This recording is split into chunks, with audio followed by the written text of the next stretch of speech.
And here's the hitman, Junti Valenzuela of the Barangay Ginebra. Newest member of the Barangay.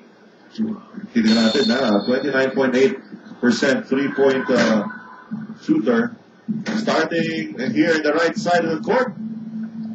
Free throw lang, halos hindi tumatalon. Ito si Junti Valenzuela. Oo, jogging ito to the next rack. Ito si Junti.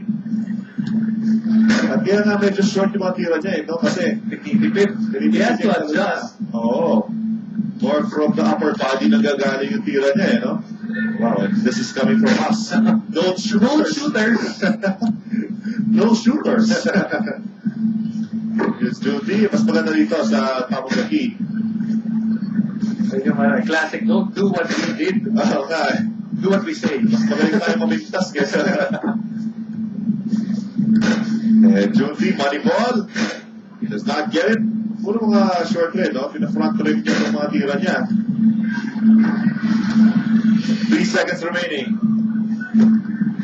And in time pa yan. Maliwala rin. Dahil rin naman pumasok for the hitman, Junti Valenzuela. Also a first-timer dito sa ating 3-point shootout. So 12 points.